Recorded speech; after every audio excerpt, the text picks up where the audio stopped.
very wise and respected man once said, your greatest glory is not never falling, but in always rising when you fall.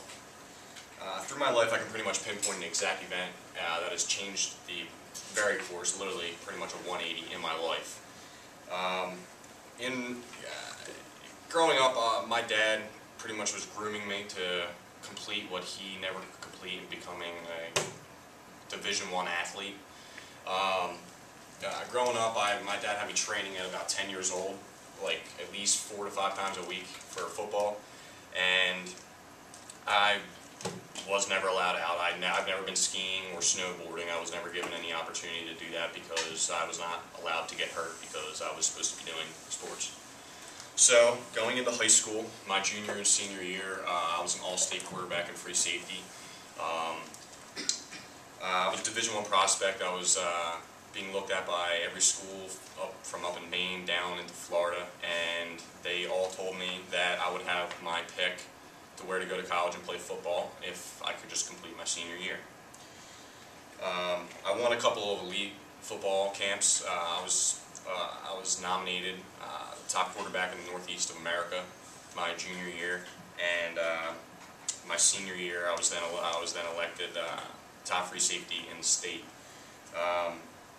Going into my senior year, there's a week called Hell Week, as I'm sure you know. August camp. First day of August camp, I got through the practice, went up into the weight room, and I went to go get up to go start lifting, and something happened. That something was the exact point that changed my life. I went into full body cramps. I couldn't move my neck, my fingers, without everything cramping on me. My teammates had to carry me down to the trainer, and I had to be medevaced to Jefferson Hospital in Philadelphia. After about 4 hours of testing, the doctors came in and told me that I was diagnosed with a medical condition by the name of rhabdomyolysis, rhabdo in the sports world. Long story short, I worked myself to death. I was working 7 days a week, probably about 6 hours a day at least. So, as a result, I lost all my scholarship offers because the coaches didn't think I was going to get any better, and they didn't want to take on a kid that could potentially not play for them. So, this is where Gatorade came into play in my life. Before every single game of my senior year, I needed to get intravenous fluids before the game, at halftime, and then the majority of the games I couldn't even make it through the game. I needed to be taken to the hospital to get more IV fluids. And most people say drink water, hydrate.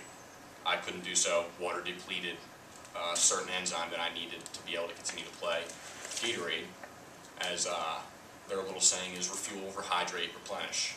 It was replenishing my electrolytes to be able to make me continue to keep playing. So that was obviously my middle aid. And because I lost my scholarships, I had no money saved up, and I was pretty much just pissed off at the world because it was my dream since I was a little kid to become a Division I athlete, and it was taken from me, and there was nothing I could do about it. So I registered at Bucks, and with that, I've realized a lot of things in life, and a wise man once told me that everything happens for a reason. And a wise man was my father, and he helped me a lot through going through that big change in my life. And so now, instead of focusing on football and using my drive and determination in that way, I'm using it in becoming a better man in general and a businessman. I'm currently in real estate school, and I'm working on my business degree here. When I transfer, I'm planning on getting a dual degree in business and accounting. So, all in all, everything happens for a reason, and I'm going to do the best I can with whatever comes at me.